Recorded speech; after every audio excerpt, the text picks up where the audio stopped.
Olá, combatentes, sejam bem-vindos de volta ao Curiosos da Caserna. Se você é novo por aqui, sua companhia é motivo de satisfação para nós. Meu nome é Carlos Batista e eu convido você a se inscrever em nosso canal. Se você já é um inscrito, nosso muito obrigado. Verão de combates chegou no hemisfério norte. O Sol do Norte se aproxima, lançando sua luz sobre um cenário de guerra na Ucrânia. A primavera serviu como prelúdio para o que se espera ser um verão de batalhas épicas. Tanto russos quanto ucranianos se preparam para o que pode ser a fase crucial deste conflito que já dura mais de 2 anos. O verão no hemisfério norte se aproxima, uma janela importante tanto para a Rússia quanto para a Ucrânia, já que durante o rigoroso inverno naquela região, os grandes combates são paralisados, com apenas alguns ataques localizados. É também um período de preparação para os novos combates que virão na primavera e verão. No primeiro ano, a Ucrânia surpreendeu a todos com uma contraofensiva audaciosa, quase retomando territórios perdidos. A Rússia, subestimando seu oponente, viu-se em apuros. O inverno, no entanto, ofereceu uma pausa, permitindo que os russos se reagrupassem e reforçassem suas linhas de frente.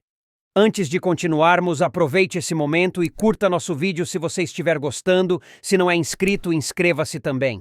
Bora continuar nossa análise.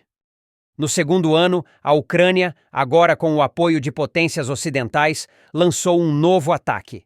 Mas encontrou uma Rússia fortalecida e determinada. As linhas defensivas russas resistiram, frustrando as esperanças ucranianas de uma vitória rápida.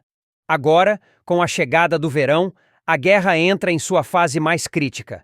A Rússia, ciente dos riscos de um conflito prolongado, colapso econômico, escassez de soldados, busca uma resolução rápida. Putin intensifica esforços diplomáticos, buscando apoio de aliados como a Coreia do Norte, enquanto reforça significativamente suas tropas na fronteira com a Ucrânia. Agora, mais uma vez, estamos nesse período do ano, primavera e início de verão no hemisfério norte. É o momento em que as duas nações se preparam para iniciar grandes combates, e a Rússia tem demonstrado que pretende acabar com essa guerra logo.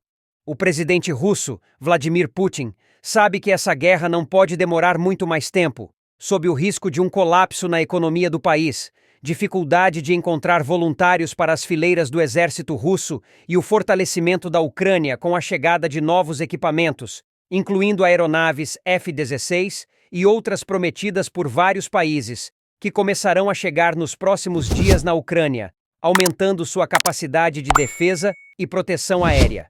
Além disso, alguns países que antes não permitiam que suas armas fossem usadas pela Ucrânia para atacar dentro do território russo, agora autorizaram tais ataques, como os Estados Unidos, Alemanha e França.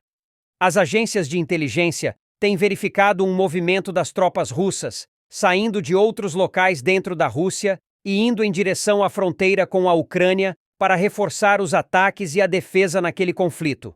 É o caso, por exemplo, da fronteira com a Finlândia, de onde quase todas as tropas russas estacionadas foram transferidas para a fronteira com a Ucrânia. É possível verificar que a maioria das bases militares dentro do território russo, longe da fronteira com a Ucrânia, estão vazias porque seus militares também foram transferidos para a Ucrânia. Movimentações militares russas são notáveis.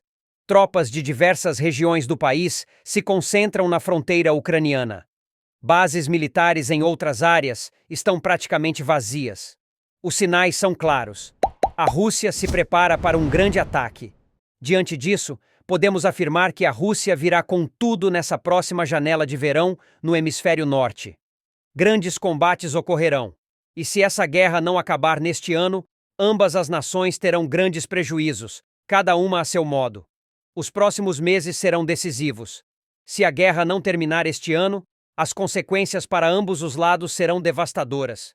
A Ucrânia, já exausta, terá dificuldades para obter mais ajuda financeira de seus aliados. A Rússia, por sua vez, enfrenta uma economia em declínio e a crescente impopularidade da guerra entre sua população. O futuro da Ucrânia e da Rússia se encontra em uma encruzilhada sangrenta. As próximas batalhas ditarão o rumo da guerra e o destino de ambas as nações. Apenas o tempo dirá quem sairá vitorioso e a que custo. Se vocês assistiram até aqui, meu muito obrigado. Se você gostou deste vídeo, não se esqueça de dar um like e se inscrever no canal para mais conteúdo como este. Se você tiver alguma pergunta ou quiser discutir algo que mencionamos no vídeo, sinta-se à vontade para deixar um comentário abaixo. Estamos sempre ansiosos para ouvir o que você tem a dizer. Até o próximo vídeo, fiquem com Deus.